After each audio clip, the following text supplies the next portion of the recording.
Hey, welcome back. This is Kimile, and you are listening to Heal with Kimile podcast. I am so happy to be talking to y'all today. I want to talk about my favorite type of client, and that is a really good guy who is a provider, protector, integrous, faithful, good man, like really good man. And he's typically being, cornered and attacked by what I call Black Widow women. I have a funny story. I've got a dear client. His name's Chad. And I met Chad years ago, long time ago, probably, I want to say 15 years ago, maybe 16. And he was referred to me, and he was going through a nightmare relationship. He married this girl, and they weren't having sex. It's 3 months in, maybe 4 months in. She just couldn't do it. She was a virgin. It was her, all this stuff. And she just was thinking that she had this perfect body and didn't want it ruined and going to get stretched out. I mean, it was just like silly, crazy stuff. And she was religious, came from California, a very wealthy family. And, Chad married her, loved her, wanted to take care of her, wanted to protect her and provide for her, and did. He was an entrepreneur, had his own little business, this brand new little house, just was busting his butt to make her happy. And no matter what he did, it just was not tracking. She was shopping all the time. She was charging up his credit card. She kept going back home to mom and dad's. It just wasn't really consistently here even. And all of a sudden, she wants a divorce. She just wants to get out of this. She doesn't want to be with him. And again, I really couldn't even consummate the marriage fully. I would say she's the kind of woman, I'm going to call her Black Widow. You wouldn't think typically of her being, this vixen and this little hottie, because she wasn't. She was pretty, simple, kind of plain, religious, not dressed in scandalous or anything, just very modest. But I call her a Black Widow because when she turned on him and what she was trying to do was ruin him for her own gain, that's when I realized, ooh, this little girl's vicious. So he had missed an appointment with me. He didn't come to my office like he's supposed to. And I'm like, dude, don't do that. Like, that just irritates the crap out of me. I'm sure it would you too. You don't no show me, right? And I knew he was struggling. I knew he was in pain. So literally, I went to his house. I drove over to his house and I'm pounding on his door. I know he's in there. His truck's in the driveway. And I'm like, Chad, you need to let me in. We've got to talk. I knew he was just suicidal, probably. Really, he was just in bed. And I'm pounding on the windows, the doors, and I'm yelling, you better open the door. I'm going to break the window. No, I probably wouldn't have. But he goes to the door. I don't want to talk. I'm sick, fakes a cough. I'm like, you open this door now. So I go in his house. He opens the door. I'm like, dude, take a shower. Open the window, open the blinds. It was just this little dark, cavernous. It was like the depression pit is what I called it. So I sit there and I talk to him and I say, look, you've got this going on, but you're not going to let this woman ruin your life. And he said, Kimile, she caught me looking at porn.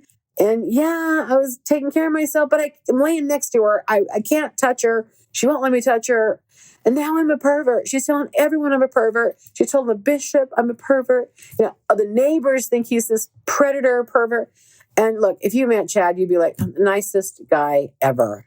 Virgin, waited till he found the right one. Just a good, solid human being, good quality guy. And innocent, naive, kind of stupid.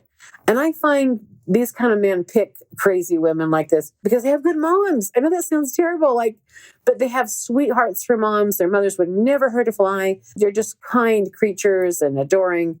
And maybe they're wounded by husbands. And his mom, dad left her, but she just lived for her kids and so sweet to Chad. And so he just didn't know what crazy bitch is. Okay. So, and as a counselor, I sit behind the desk. I've done this for a long time, and I'm going to blame it on women. I am. You might hate me. I get hate mail, fine.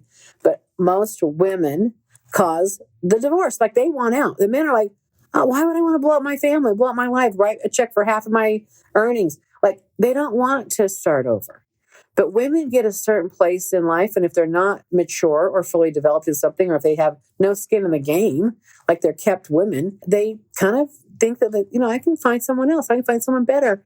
And by the way, that doesn't usually happen. These women that do that, I don't see them better off. It's rare. Even if they're having an affair with a very wealthy guy or something, I really don't see that working out a lot. It's fascinating to watch these women jump to someone else. And quite honestly, they regret it. A lot of times they come back and try and get their men back. Okay, that's a little side note. But let's get back to Chad.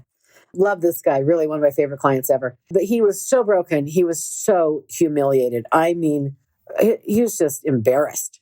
And I get it. He should have been. And there were so many red flags. But he was like, I just want to take care of this girl. I just want to love her. And heart's in the right reason. He was doing things for the right reason. And she really didn't want to be married. She wasn't ready to be married. She was very immature and probably needed to live on her own and not at her parents' house. It went from daddy to Chad. So I think she needed some independent time to grow up. She'd done college. I mean, they weren't 20s. These people were in their late 20s, early 30s, So they should have been a little further along. She should have been. I think Chad was definitely ready to get married. He dated a lot and he wanted to find someone he really loved. So she was just not ready. But when she starts making noises and telling him, his world, trying to blow his life up, and labels him some sort of sex addict and, this pervert in this religious community, he just wanted to curl up in a ball and die. And when I pounded on that door and he opened it, I mean, he had been crying. You could tell he was just a wreck. He said, I couldn't even get out of my door today to come to your office. I couldn't get in the car. I really don't want to live anymore, Kimile. I need to leave. Or I said, no. You're going to get your balls back. You've got to get your balls back. And you're not going to let her ruin you. He said, well, how do I do that? What do I do? And I said, here's your plan. And so we strategized. I mean, we had some fun with it, but I said, first, you're going to get a lawyer. I know a handful of lawyers. I worked in this world for a while, and I got him with a good lawyer. Kind of a dry sense of humor guy. Doesn't make a lot of money in conversations because he just doesn't talk a lot. He just like, okay, what's the facts? And then that's it. So, but very good lawyer, dry sense of humor.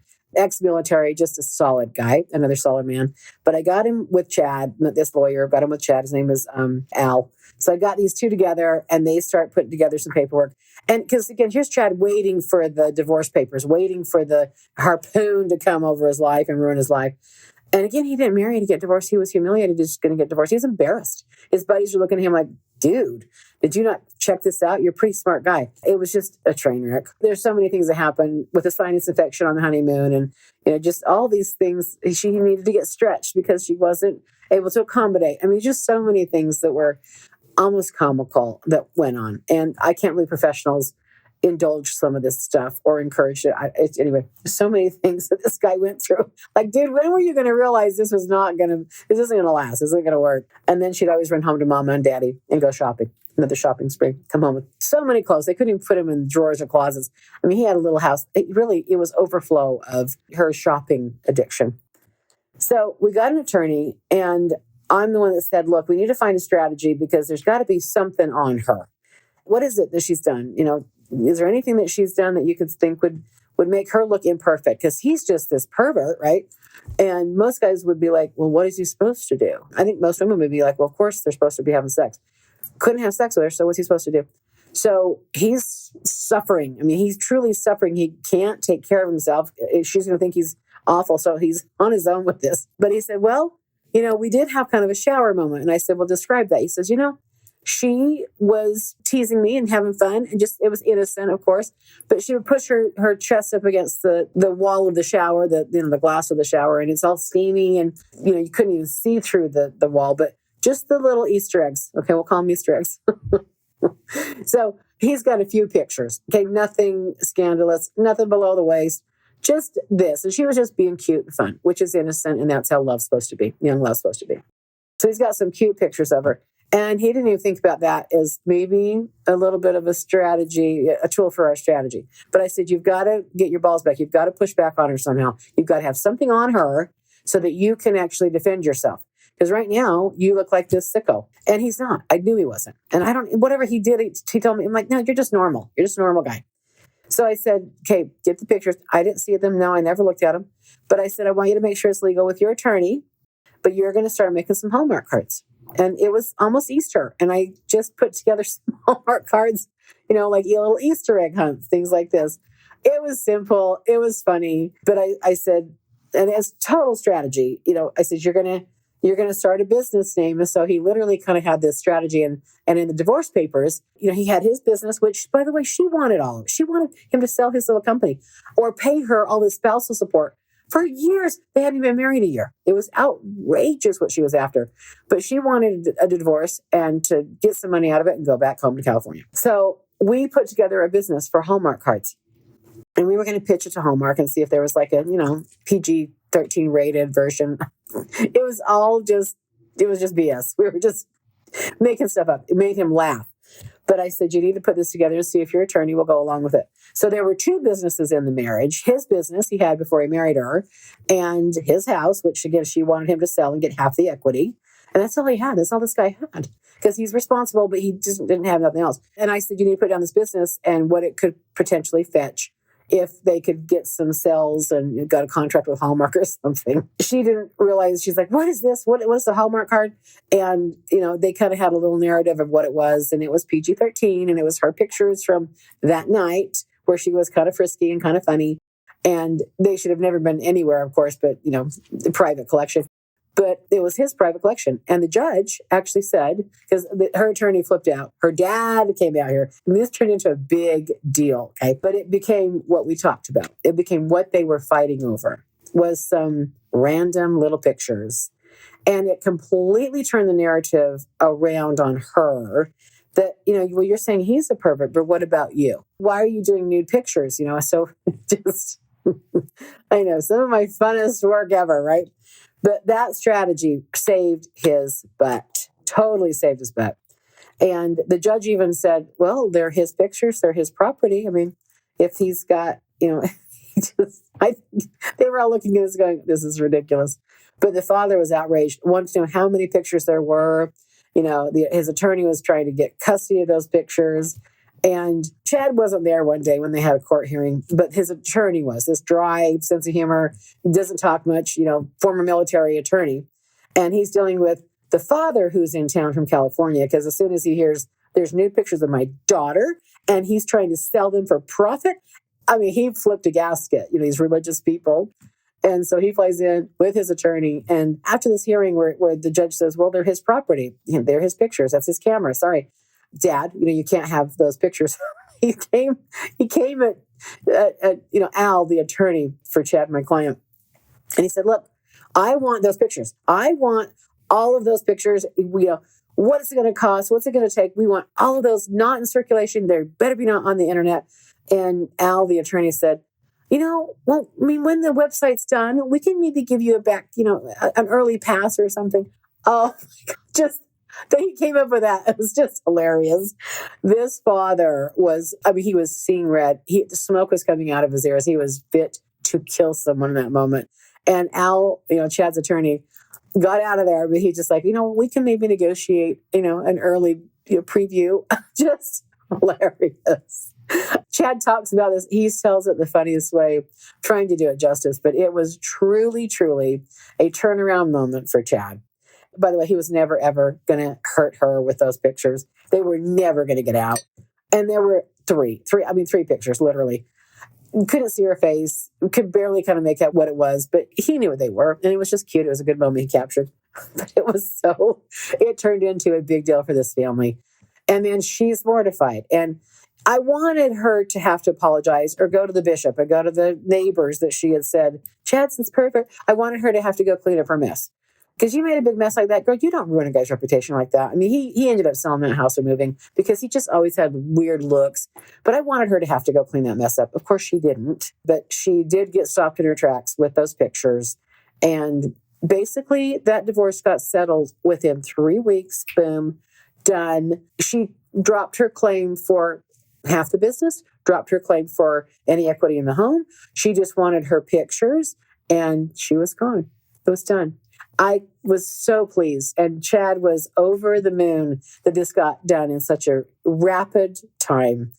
We are still friends to this day. I talked to him recently, and he said, do you remember our first, we had a session or two, but just our first real session at my house? I said, boy, do I ever.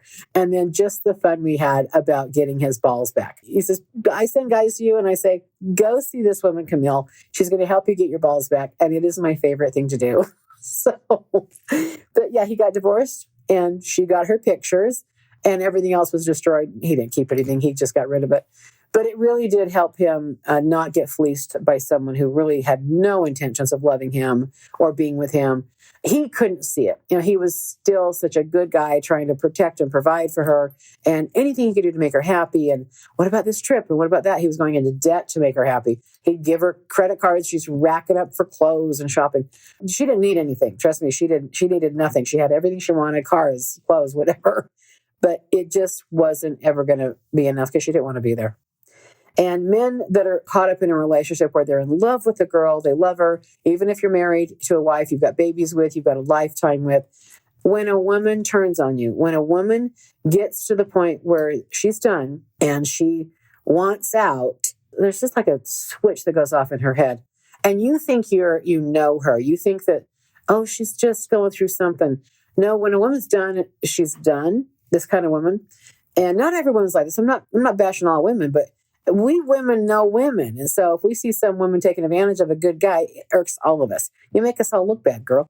But really, when a woman gets ready to leave, he's not going to talk her into it, not going to buy her into it. The more money he throws at her, well, she'll keep taking the money and maybe take a little longer to leave. But if she's on her way out, she's on her way out. And you begging, pleading, bargaining is going to put you in a bad position. It's also something you really can't fight. Men that go through this kind of experience, you can't fight back. You yell at her, you're recorded, she's going to put it online, she's going to put it on blast. You can't fight this kind of person because everything you do or say will and can be used against you. The worst experience I've had with clients is when the wife gets police involved and she, tells him he's abusive or he's molesting the children or whatever. And just so you know, in Utah, and I'm sure this is similar in other states, in divorce courts, there's over 66,000 cases filed every year that claim daddy molested the little kids because she wants leverage in the divorce. She's going to get full custody. And so she'll ruin him just to get what she wants, to get the money or to get control and power in the kids or to hurt him. A lot of these kind of women, they really poison their children against their father. Again, nightmare situation for these men. So when I meet them, I'm like, okay, let's strategize. You aren't going to be able to fight this enemy like you normally would. Most men, if they have someone like this ruin their life, they just walk away or they put them on the ground or they yell back. But you do that, you take on some sort of fight with these kind of women. Trust me, it backfires on you. You can't fight these people the way you fight them. You have to understand the nature of a little bit of evil. When you're dealing with someone who looks so innocent, helpless, and they're good at lying, and they've got the courts on their side or friends and family on their side, and you're always angry and you're an asshole anyway. Like, how do you ever win with that? You don't. I know many men that literally lost contact with their kids for a while because mama got to them and you're mean to my mommy and just the manipulation is so bad. And again, the worst of it is when the courts get involved. So I was tickled pink that we could create a strategy to get Chad divorced quickly without having to, pay her money she did not deserve. She didn't build a business with him. She wasn't there long enough to have equity in a home, less than a year. So I was so pleased that we could create that. And I am happy to report this has been about 16 years. He remarried an amazing woman, amazing. She loves him, and they have 2 beautiful sons together. He could not be happier. But this is one of the most momentous moments of this man's life, was truly going from I'm going to die here to Kimile, I cannot believe it. I am he was just over the moon. He's so elated that he got his power back, truly. I am good at strategizing. I'm good at putting things together like this. There's always an answer. There's always a way to find the truth in something, to find the avenue. The truth in this situation with Chad and his wife was he wasn't a pervert. And she wasn't either. Okay. But she wants to put that on him. And, I find that interesting. I just realized that people like this, women like this wife of Chad's, they tend to project who they are onto their partner. So they're telling on themselves in a way. And I was trying to get that out of him is what is it she's called you? What is she saying about you? Because typically that's who they are, just so you know. That's how you can kind of suss out what is the real truth here. But when you are finding yourself dealing with this kind of person and you don't know what to do, especially as a man, because you can't fight him. There's no way to win if you fight. You have to fight without fighting. It's an interesting dynamic. And I kind of think we women kind of know how to do that. because we couldn't lead with brawn and boisterous things. We had to go undergrounds, back in the day, and not get killed or something. So I think women have a little more smarts in being underhanded with things. So if that's what you want to think I am, is a little underhanded, fine. But I think I'm a pretty good strategist. And if you're going through a Black Widow experience, if you have someone in your life that has systematically poisoned people around you, made you look bad, almost cost your business or cost you a business, you were ready to put a gun in your mouth, you're starting to drink, you're starting to smoke, you literally have to get away from, because you're not going to make it if you don't. You may want to consult with me. I would be happy to talk to you to see if we can get your balls back, get your power back. If you're in the middle of this kind of dynamic, I feel for you, sugar. Like I'm concerned. So reach out to me. Let's book a consult. Let's see if I can help you get your balls back. Okay. You can find me on my website at healwithkimile.com. That's HEAL with KIMILE.com. And I'd love to help. Hey, thank you for listening. And I hope you're my next favorite client. Have a good time. Bye-bye.